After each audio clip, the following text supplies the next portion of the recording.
diajarkan oleh baginda Rasulullah Muhammad sallallahu alaihi wasallam. Ibu baca Allahumma ba'id silakan. Saya baca kabiro silakan. Ya Bu, selama masih dalam tatanan yang disuruh oleh Nabi. Bahkan ada yang tak baca sama sekali. Apa sebab tak hafal? Mau baca kabiro tak hafal, mau baca Allahumma ba'id pun tak hafal. Akhirnya dia diam saja, enggak apa-apa. Apa sebab? Karena membaca itu juga bukan rukun. Ya Bu, enggak rukun. Zaman Nabi ada sahabat yang sholat enggak bisa apa-apa Bu. Tak ada yang bisa yang dia baca. Lalu apa kata Nabi? Baca subhanallah walhamdulillah wa la ilaha illallah wallahu akbar. Tak bisa juga. Bisa ya Rasulullah, baca itu aja yang kamu baca. Semua itu bacaannya. Boleh. Tapi ya untuk kelas orang-orang yang baru, pemula. Kalau ibu jangan pula lah subhanallah alhamdulillah wa la ilaha illallah Allahu akbar. Ya Bu, karena kita bukan pemula. Lalu Fatihah saja Bu, itu ada celah perbedaan. Padahal semua ulama meyakini Fatihah itu rukun di dalam salat. Baik salat fardu maupun salat-salat sunnah. Semua ulama sepakat Fatihah itu rukun.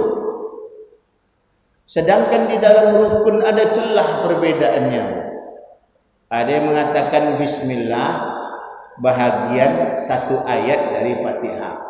Ada yang mengatakan Fatihah bukan ayat, basmalah bukan ayat dalam Fatihah. Makanya ada kelompok yang tidak dibaca sama sekali basmalahnya. Ada yang mengatakan basmalah itu memang dia ayat di dalam Fatihah, tapi tak boleh dibaca keras. Bacanya pelan-pelan aja. Ada pula begitu. Silakan aja, karena memang ada celahnya Bu. Yang jelas Fatihahnya mesti dibaca. Terjadi perbedaan pendapatnya hanya pada basmalahnya saja. Yang lain tak ada, sama aja. Lalu ada, kalau memang basmalah tidak termasuk ke dalam ayat, lalu mana ayat ke-6? Mana ayat ke-6-nya? Padahal ayatnya 7 kan Bu? Sab'ul masani. Fatihah itu 7 ayat yang diulang-ulang. Kalau dia 7 ayat dihitung dari basmalah, pas. Ghairil maghdubi alaihim waladdallin, itu ayat ke-7. Semua Al-Quran mengatakan pada terakhirnya itu adalah ayat ke-7. Semua Al-Quran kalau kita tengok bismillah itu pasti ayat pertama. Tapi ada orang yang mengatakan basmalah itu bukan ayat di dalam surah Al-Fatihah. Kalau bukan ayat dalam Fatihah, berarti ayat pertamanya alhamdulillahi rabbil alamin. Lalu ayat ke-6-nya mana? Ayat ke-7-nya mana? Maka di dalam literatur yang pernah kita baca, siratal ladzina an'amta 'alaihim. Itu ke-6. Itu 6 tuh. Ghairil maghdubi 'alaihim waladdallin. 7 tuh. Cuma sampai hari ini Quran yang kita buka tidak ada bulatan waqaf pada siratal ladzina an'amta 'alaihim dibuat angka 6. Tak ada. Ya Bu, ayat 6-nya di sebelumnya. Nah, terlepas dari itu semua, kita yakin bahwa Fatihah itu rukun, cuma di dalamnya ada celah-celah perbedaan. Untuk mendapatkan kesempurnaan kita sebagai orang yang beragama Islam, mesti sihhatul ibadah. Ibadah kita mesti benar. Kalau ingin ibadah kita benar, rujukannya mana? Al-Quran. Tak ada Ustaz dalam Al-Quran, kemana merujuknya? Dalam hadis Nabi. Tak ada ketemu dalam hadis Nabi Ustaz, kemana merujuknya? Ijma' ulama. Berdasarkan ijtihadnya para ulama. Ulama-ulama yang boleh ijtihad itu ulama yang diakui Bu. Ada syarat untuk berijtihad. Kalau orang-orang kayak saya ini enggak boleh berijtihad. Banyak syarat untuk orang berijtihad. Barulah Nabi mengatakan siapa yang berijtihad lalu kemudian ijtihadnya benar, maka dikasih 2 pahala. Kalau ada orang berijtihad, ijtihadnya salah, maka dia dikasih 1 pahala. Jadi orang ulama yang berijtihad itu kalaupun salah, dia tetap dapat pahala minimal 1. Benar ijtihadnya, dia dapat 2. Lalu ulama mana yang berijtihad yang dikasih pahala 2 kalau benar dan 1 kalau salah? Ulama yang memenuhi kriteria untuk dia boleh berijtihad. Kalau saya tak masuklah. Ya Bu, itu ulamanya udah ulama-ulama kelas-kelas besar. Nah, jadi ibu-ibu yang dimuliakan Allah, kalau kita ingin beribadah, tengoklah, rujuklah pada Al-Quran, rujuklah pada hadis. Enggak mampu kita merujuk pada Al-Quran dan hadis disebabkan oleh keterbatasan ilmu kita, maka rujuklah kitab-kitab para ulama yang membahas tentang persoalan-persoalan ibadah. Kalau persoalan ibadah berarti fikih kitabnya tu Bu. Bukanlah fikih-fikih besar. Ya Bu, Fathul Bari umpamanya. Bukanlah Fathul Bari itu. Tak berapa jilid Fathul Bari itu. Tak 10, entah 15. Enggak menghitung saya. Nah, itu Fathul Bari. Bukanlah Fathul Bari. Bukanlah Fathul Qorib. Macam-macam banyaklah kitab-kitab fikih yang besar-besar tu, yang sudah disyarah oleh para ulama. Untuk mendapatkan apa? Mendapatkan ibadah yang benar.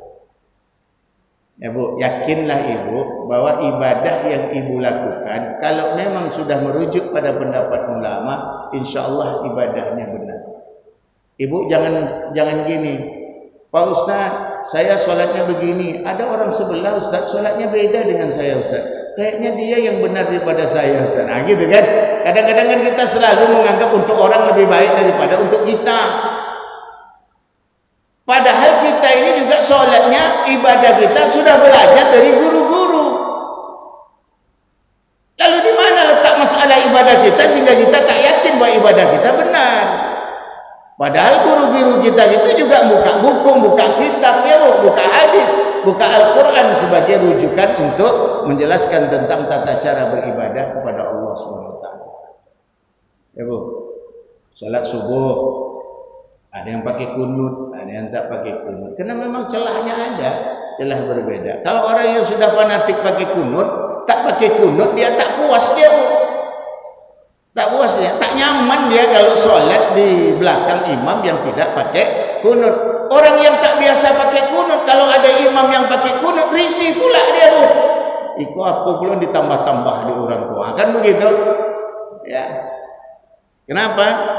Karena kita tidak memahami adanya perbedaan yang ada di dalam agama Islam yang kita yakini. Itu yang kedua. Yang ketiga, yang mesti dimiliki oleh umat Islam untuk mendapatkan Islam yang sempurna itu matinul khuluq. Umat Islam ini mesti punya akhlak yang kuat. Umat Islam ini mesti punya akhlak yang baik. Puncak dari amal ibadah kita ini akhlak Bu. Akhlak itu kalau di dalam bahasa tasawuf namanya ihsan. Ihsan itu anta'budallah ka'annaka tarahu fa illam takun tarahu fa innahu yaraka. Engkau menyembah Allah seolah-olah engkau melihat Allah. Kalau engkau tak mampu melihat Allah, yakinlah bahwa Allah pasti melihat engkau. Kita ini Bu, ini dalam pengawasan Allah Subhanahu wa taala. Namanya muraqabah. Kita ini diawasi oleh Allah Subhanahu wa taala. Takkan lepas Bu kita ini dari pandangan zat Allah Subhanahu wa taala. Oleh karena itu perlu hati-hati. Inilah yang mesti kita miliki, matinul khuluq. Kalau akhlak ini tidak baik, tidak usahkan kita bicara sebuah negara, sebuah rumah saja Bu. Kalau dalam rumah itu akhlaknya tak baik, maka rumah itu akan binasa. Hancur rumah itu. Kita ambil contoh begini aja. Di dalam rumah itu ada suami, ada istri, ada beberapa orang anak. Tapi ada satu di antara mereka ini yang melanggar aturan Allah. Katakan suaminya pergi sore balik pagi, kerjanya apa? Judi mabuk. Kira-kira rumah tangga orang itu kayak apa? Hancur kan? Hancur. Tak ada istri yang betah menengok kelakuan suami yang judi mabuk. Tak ada anak yang sanggup menerima kenyataan punya ayah yang judi mabuk. Hancur rumah tuh. Rusak rumah tangganya tuh. Apalagi sebuah bangsa. Makanya ada qaulus syair. Apa qaulus syair tuh? Bunyinya innamal akhlaqu ma baqiyat fa in humu dhahabat akhlaquhum dhahabu. Sebuah bangsa itu akan tetap kokoh jaya, akan tetap ada selama bangsa itu punya akhlak yang baik. Tapi kalau sebuah bangsa itu akhlaknya sudah turun, adabnya sudah tak punya, kelakuannya sudah melanggar aturan Allah, tunggu kata Allah, bangsa itu akan hancur. Andai negeri kita hari ini, orang-orang di dalam negeri kita ini banyak yang akhlaknya tidak baik, maka sesungguhnya kita sedang menunggu kehancuran bangsa ini. Ya Bu, kalau judi sudah merajalela, prostitusi sudah merajalela, mabuk-mabuk sudah merajalela, minuman keras dijual bebas, narkoba dijual bebas, tunggulah. Ini kita ini sedang menuju kehancuran bangsa kita. Akhirnya kita dipropaganda orang, rusak negeri kita. Nah, oleh karena itu umat Islam mesti tetap menjaga negeri ini. Jalannya bagaimana? Tetaplah berakhlak yang baik. Akhlak yang baik itu rujukannya mana? Sahabat pernah bertanya, kemana nih akhlak Rasulullah itu kayak apa? Bertanya sama ini, tidak dapat jawaban. Bertanya sama Umar, kata Umar, tanya sama Abu Bakar. Bertanya orang sama Abu Bakar, tanya sama Ali.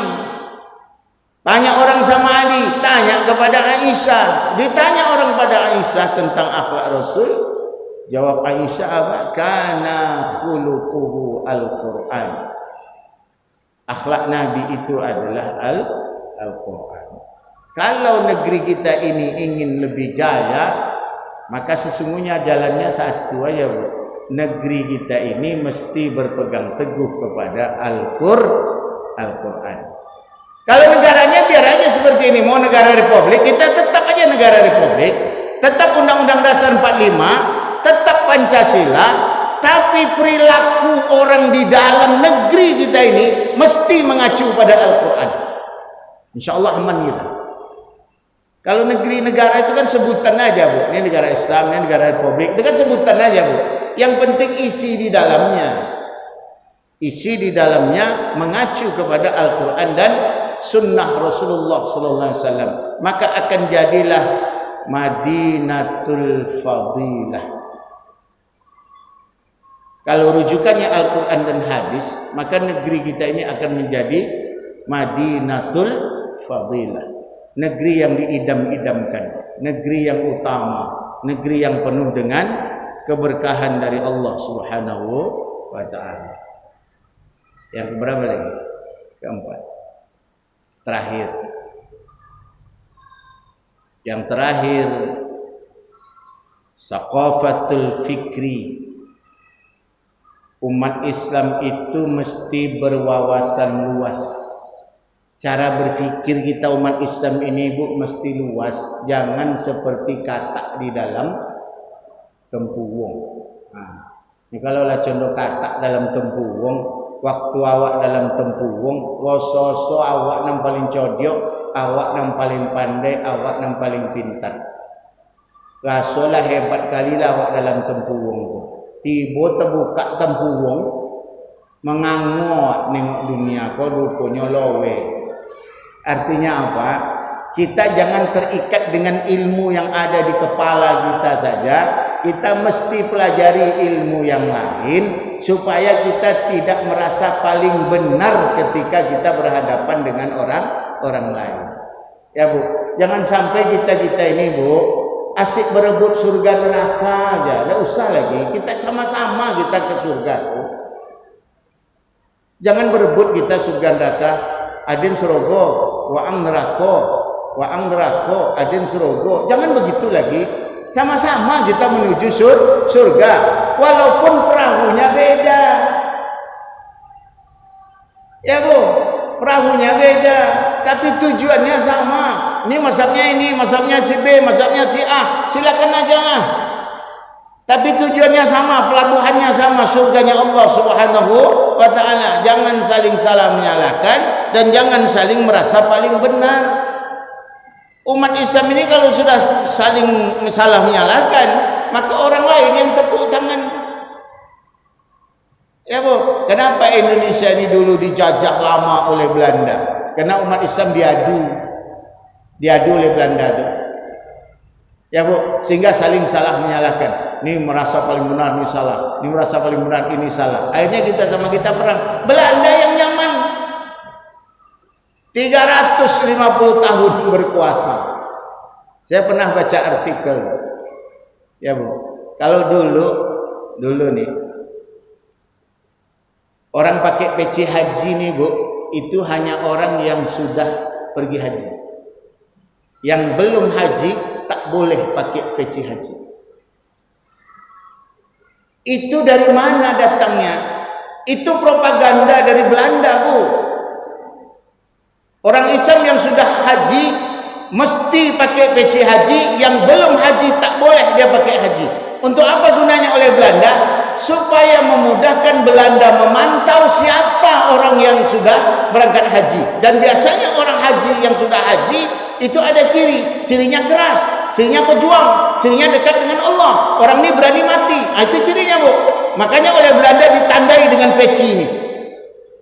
Supaya mudah Belanda menangkapnya, Belanda mudah dia menengoknya, mengawasinya. Kita dipropagandanya Bu. Orang kita waktu itu, kan aku yang boleh pakai peci haji. Kenapa? Dia tu sudah haji. Orang tak boleh pakai peci haji loh. Orang belum haji. Kita yang orang Islam merasa bangga pula diperbodoh oleh Belanda tu. Padahal itu jebakan. Ya Bu. Nah hari ini tak ada batasan lagi nih. Ya Bu. Jangankan orang yang belum haji. Kadang-kadang orang sedang main batu domino pun pakai peci haji. Ibu, saking apanya supelnya lah dalam memakai peci ini tak ada lagi larangan. Jadi ibu-ibu yang dimuliakan Allah, saqafatul fikri, berwawasan luas, berpikir cerdas supaya kita ini menjadi hamba-hamba Allah yang sempurna. Itulah kajian kita sore ini. 4 jalan yang mesti ditempuh untuk mendapatkan Islam yang kafah, untuk mendapatkan pewarnaan dari Allah Subhanahu wa taala, menjadi orang-orang yang benar-benar meyakini agama Allah dan benar-benar menjalankan agama Allah Subhanahu wa taala. Terima kasih, sampai di sini kita akhiri dengan doa. A'udzubillahi minasyaitonirrajim. Bismillahirrahmanirrahim. Alhamdulillahirabbil alamin wassalatu wassalamu ala asyrafil anbiya'i wal mursalin وعلى آله وصحبه أجمعين حمدا شاكرين حمدا ناعمين حمدا يوافي نعمه ويكافئ مزيدا يا ربنا لك الحمد كما ينبغي لجلال وجهك الكريم وعظيم سلطانك اللهم اغفر لنا ذنوبنا ولوالدينا وارحمهما كما ربيانا صغيرا ولجميع المؤمنين والمؤمنات والمسلمين والمسلمات الأحياء منهم والأموات إنك سميع قريب مجيب الدعوات آمين يا الله يا قاضي الحاجات ربنا هب لنا من أزواجنا وذرياتنا قرة أعين واجعلنا للمتقين إماما ربنا آتنا في الدنيا حسنة وفي الآخرة حسنة وقنا عذاب النار سبحان ربك رب العزة عما يصفون وسلام على المرسلين والحمد لله رب العالمين. Akhirul kalam billahi taufiq wal hidayah. Assalamualaikum warahmatullahi wabarakatuh.